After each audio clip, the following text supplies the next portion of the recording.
Om Sai Ram. My name is Priya. Today I am going to read chapter 31 of Sri Sai Satcharitra. In this chapter, we have the passing away in Baba's presence of Sannyasi Vijayanand, Balram Mankar, Nulkar, Megha, and the tiger. In this chapter, Hemadpant describes the passing away of certain devotees and a tiger in Baba's presence. Preliminary. The last wish or thought that a man has at the hour of death determines his future course. Sri Krishna has said in Gita that he who remembers me in his last moments comes verily to me, and he who meditates otherwise at that time goes to what he longs for. We cannot be certain that we can entertain a particular good thought at our last moment, for more often than not, we are more likely to be frightened and terrified by death. Hence, constant practice is necessary for enabling us to fix our mind on any desired good thought at any moment. All saints therefore recommend us to remember God and chant His name always, so that we may not be perplexed or perturbed when the time for departure comes. The devotees on their part surrender themselves completely to the saints, fully believing that the saints would guide and help them in their last moments. A few such cases will be noted here. Vijayanand. A sannyasi from Chennai named Vijayanand started on a pilgrimage to Manasarovar. En route on hearing Baba's fame, he halted at Shirdi. There he met one Somdevaji Swami of Haridwar and inquired from him about Manasarovar trip. The Swami told him that the Sarovar was 500 miles above Gangotri and described to him the difficulties of the journey, the plenty of snow and the change of dialect every 50 kos, and the suspicious nature of the local people who give a lot of trouble to the pilgrims on the way. On hearing this, the sannyasi was dejected and cancelled the trip. Then, when he went to Baba and prostrated himself before him, Baba got enraged and said, "Drive out this useless sannyasi. His company is of no use." The sannyasi did not know Baba's nature. He felt discomforted but sat there watching things that were going on. It was the morning darbar and the masjid was overcrowded. Baba was being worshipped in various ways. Some were washing his feet, some taking the teeth and drinking it heartily, and some touching their eyes with it. Some were applying sandal paste and some scents to his body. And were all doing these things, forgetting the distinction of caste and creed. Though Baba got enraged with him, he was filled with affection for Baba and he did not feel like leaving the place. He stayed in Shirdi for 2 days when he got a letter from Chennai stating that his mother was very ill. He felt very dejected and wanted to be by his mother's side, but he could not leave without Baba's permission to return home. The omniscient Baba, knowing the future, said to him, "If you so loved your mother, why did you take sannyas? Attachment makes misuse of an ochre garb. Go and sit quiet at your lodging, wait with patience for a few days. In the Vada there are many robbers. Bolt your doors and be very vigilant. The thieves will carry everything. Wealth and prosperity are transient and the body is subject to decay and death. While knowing this, do your duty, leaving all attachment with the things in this world and next. He who does this and surrenders himself to the feet of Hari will get free from all troubles and attain bliss. The Lord runs and helps him who remembers and meditates on him with love and affection. Your store of past merits is considerable, so you have come here. Now attend to what I say and realize the goal of your life. Begin from tomorrow the study of Bhagavad. Do 3 saptahs, that is, 3 readings during 3 weeks, conscientiously. The Lord will be pleased with you and will destroy your sorrows. Your illusions will vanish and you will get eternal peace." On seeing that his end was approaching, Baba prescribed this remedy and made him read Rama Vijaya which pleases the god of death. Next morning, after bathing and other purifying rites, he commenced to read Bhagavat at a secluded spot in the Lendi garden. He completed 2 readings and thereafter felt much exhausted. He returned to the Vada and stayed in his lodging for 2 days, and on the third day he breathed his last on Fakir Bade Baba's lap. Baba asked the people to preserve the body for a reason. The police afterwards came and, on making proper enquiries, gave permission for the disposal of the body. It was buried in a proper place with due rites. In this way, Baba helped the sannyasi and ensured him Sadgati.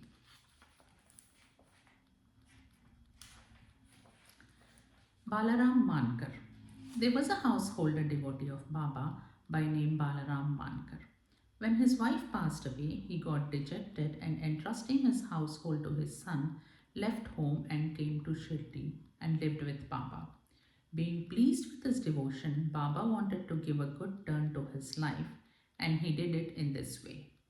He gave rupees 12 and asked him to go and live in Machindragad. Mankar was first unwilling to go and stay away from Baba. But Baba convinced him that he was giving the best course for him and asked him to practice meditation thrice a day in the Gad. On believing in Baba's words, Mankar went to the Gad. He was much pleased with the serenity, pure water, healthy air, and the surroundings of the place, and began to practice assiduously the meditations as recommended by Baba. After some days, he got a revelation. Generally, bhaktas get revelation in their samadhi or trance states, but in Mankar's case, he got it when he came down to his ordinary consciousness from his trance. Baba appeared to him in person. Not only that Mankar saw him, but he also asked him why he was sent there. Baba replied, "In Shirdi, many thoughts and ideas began to rise in your mind, and I sent you here to bring your unsteady mind to rest. You thought that I was in Shirdi with a body composed of the 5 elements and 3.5 cubits in length. Now you see and determine for yourself whether the person you see here now is the same you saw at Shirdi. It is for the reason that I sent you here." Then, after the period was over, Mankar left the Gad and proceeded to his native place Bandra. He wanted to travel by rail from Pune to Dadar, but when he went to the booking office to get a ticket, he found it very much crowded. He could not get his ticket soon when a villager with a langoti on his waist and kambali on his shoulder turned up and said, "Where are you going?" "To Dadar," replied Mankar. Then he said, "Please take this Dadar ticket of mine as I have some urgent work here. I have cancelled my Dadar trip." Mankar was very glad to receive the ticket and was taking out money from his pocket when the rustic disappeared in the crowd. Mankar tried to find him out in the crowd, but in vain. He waited for him till the train left the station, but found no trace of him. This was the second revelation Mankar got in a strange form. Then Mankar, after visiting his home, again returned to Shirdi and remained there at Baba's feet, following his bidding and advice. In the end, he was very fortunate to leave this world in the presence of Baba. Tatya Sahib Nolkar. Hemant Pant gives no particulars regarding Tatya Sahib Nolkar except the bare mention of the fact that he gave up his ghost in Shirdi. A brief summary of his account that appeared in Sai Leela magazine is given here. Tatya Sahib was a judge at Pandharpur in 1909 when Nana Sahib Chandorkar was a Mamlatadar there. Both met often and exchanged words. Tatya Sahib did not believe in saints, while Nana Sahib respected them. Nana Sahib often told him the Leelas of Sai Baba and pressed him to go to Shirdi and see Baba.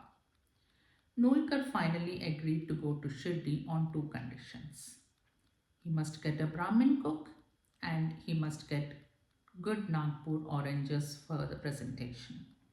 Both these conditions were providentially fulfilled.